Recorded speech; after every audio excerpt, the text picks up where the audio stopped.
I travel a lot. I live in Orlando, Florida, but I work in New York, Colorado, and California. Last year alone, I took 44 flights and finally got that welcome letter to 1K status on United Airlines. That's one step above platinum. I'm here to talk about the perks of sticking with one airline and what it's like in the airport lounge and flying first class on United. When I talk to a lot of people about traveling, it seems like there's a consensus that airports and planes and eating and waiting at these places is kind of a bummer. But it doesn't have to be that way. I actually look forward to a travel day now that I do it all the time. The benefits of having status with your chosen airline start even before check-in. While all of the normal people at the airport go wait in line to drop off their bags, we veer off into the premium access check-in area where there's almost never a line. Also, your bags are allowed to be 70 pounds instead of 50. Handy for someone like me who just brings tons of camera gear everywhere I go. This is also where they put on the priority tags to your bags, so theoretically your bags should come off the plane first, even though they don't always. At United 1K status, you get 3 complimentary checked bags per passenger. And fun fact, with the United Club Card credit card, you get another 2 bags free for check-in. So just in case you want to bring 350 pounds of stuff with you,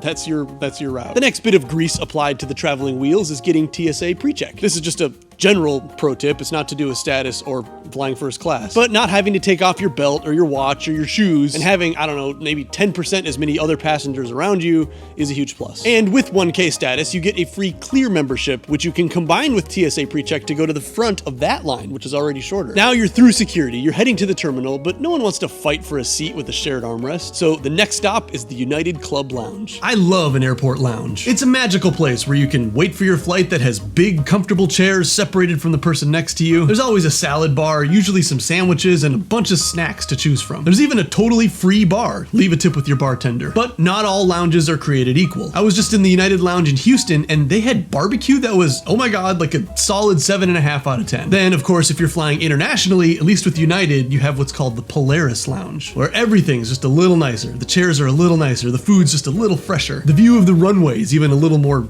charismatic somehow. I always start my trips at MCO in Orlando, and the United Club there is pretty small, but it does have a few unique things that make it really nice. One of those things is a family area, where travelers with kids can separate themselves from an otherwise pretty calm and quiet seating and working area. Another of MCO's biggest wins is their internet. At the lounge, you get internet access included, and it's pretty fast. I tested it out the last time I was in Orlando, and I had 90 megabits download and upload speed for the internet. On this first flight, we flew first class to Newark. This flight was on a 737-900. As 1K members, we get to board before all boarding groups, but after the elderly, people with small children, and active military. It may seem like it's not a benefit to have the pleasure of sitting on a plane even longer, but it automatically means that you're going to get overhead storage right at your seat, and in first class, they serve drinks right as you're sitting down. The first class seats on a United 737 aren't insanely different from the ones in the back. They are a bit bigger, a bit cushier, and the armrests are a lot wider, so if you're sitting next to someone like Bill Morrison, who really likes to spread out when he's sitting down, you're not touching each other like you are back in coach. They do feed you on these flights, but the food can be hit or miss on domestic flights. There are a few things that are always consistent though. If one of your meal choices includes one of those little pretzel buns, don't even think about it, just go with that. It's delicious, and the snack boxes are always good no matter what. This time I skipped the meal and went with the tapas box. You get some crackers, some cheeses, a little chocolatey dessert, some hummus. It's a joy. We did our work in New York, and then it was time to make our way over to Palm Springs, California, coast to coast, for a second production back-to-back. Over at Newark Airport, they just finished a new United Lounge. It's just past the Polaris Lounge over in the 100s gates, and it is just lovely. They've got little sandwiches, bagels, they've got donuts. You can have a plate of bacon and eggs and some fruit if you'd like. There's a full bar, a coffee bar, all the bars are free, all the soda and instant coffee refills you want. There are several different rooms with ample seating that have booths and chairs and power and okay internet. Not like the Orlando internet, but definitely fast enough to download TV shows or stream whatever you want while you're waiting. Sometimes airport lounges will fill up during busy travel times and you can't get in, but this one is just so big that if you're a member, it's always going to be available to you at Newark. On this next flight, we got really lucky and we were on the big boy, the 787 Dreamliner. These planes have 3 different seating types instead of just coach and first class. They have the blue seats, which are in the back of the plane. Then in the middle, there's this purple section, which is similar to the first class seats on the 737. And at the front, there are 2 whole sections of these very nice, no contact with your neighbor, lay all the way down pod seats. So right now I'm in a premium plus seat, one of the purple seats, but I'm next on the upgrade list and I'm almost positive I'm gonna end up in one of those pods up there.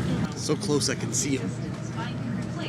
And happened just before all hope was lost and after they had closed the doors to the jetway. And how serendipitous, since I picked this trip to make a video about, I did get upgraded to the luxurious first-class pod seats aboard the Boeing 787 Dreamliner. And so did my wife, who was fast asleep before we hit 30,000 feet. These seats are a true first-class experience. This is more along the lines of what I had pictured when I had barely gotten on an airplane before. Let's take a look around. You get your own little environment, basically, and when you're seated, you can't actually see any of the other passengers, which is really nice. Feels private. You've got this little cluster of controls for the footrest and for the angle of the seat itself, which, sidebar, this seat can lay all the way down to a horizontal position into a bed if you want to take a nap, if you're a weary traveler. Also, and of course, this button cluster comes with a control for your own personal sconce on the wall.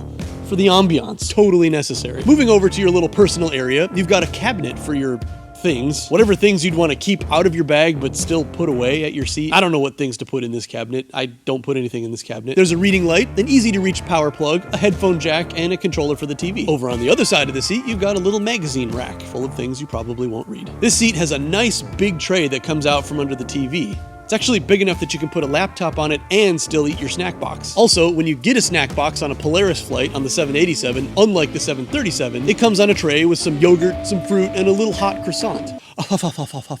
All of the food is a lot better on the Dreamliner for some reason. We're talking desserts with fresh fruit, a crispy salad, beef and potatoes that are delicious, a hot bowl of nuts, and those pretzel buns that I always tell everybody to get. You even get your own little salt and pepper shaker and real silverware. One of the biggest perks to making it to 1K status is that you jump to the front of the line when there's upgrades available. If there are any unsold or canceled first or business class seats on any flight, you get to use these plus points where you can shoot to the top of the list and get upgraded. And it happens pretty often. We buy economy plus seats and we end up flying first class, I'd say about 60% of the time. This trip took us through Denver. United doesn't fly direct into Palm Springs. I'm not sure if any airline does from New York, but that gave us a chance to check out the Denver United Club Lounge. The Denver Lounge is pretty nice. It's got lots of different areas to sit, plenty of outlets. It wasn't very busy in there at all. They've got several different food and snack stations placed throughout the lounge, and on this day, there was even a mashed potato bar. Delicious. There are private desks for doing work, or really nice chairs with power, or tables to sit at to eat at. And like all the other lounges, there's an open bar and all the coffee and food you can eat. Like MCO, the internet at the Denver Lounge was exceptional, 70 megabytes up and down. We hung out there for like an hour, ate a potato, and then made our way to Palm Springs, which deserves its own little shout out. This airport is one of the most unique airports that I go to, at least. They don't have a jetway, so you always get off the plane to this crazy mountain view and walk down one of those ramps they pull up to the side of the plane. I love getting off at Palm Springs. And then, since it never rains there, a lot of the airport is outdoors. It's just neat to be walking through the terminal looking for baggage claim, but you're literally outside in the desert. Personally, I look forward to travel days. I like going to airports, snacking in lounges, and riding on planes. Call me crazy. The only thing, if I were pressed to make a complaint, is the quality of the food on every plane except for the 787, for whatever reason. But give me a tapas box any day. I will have already stuffed myself in the lounge anyway. Especially that f***ing Texas one with the barbecue. That was really good.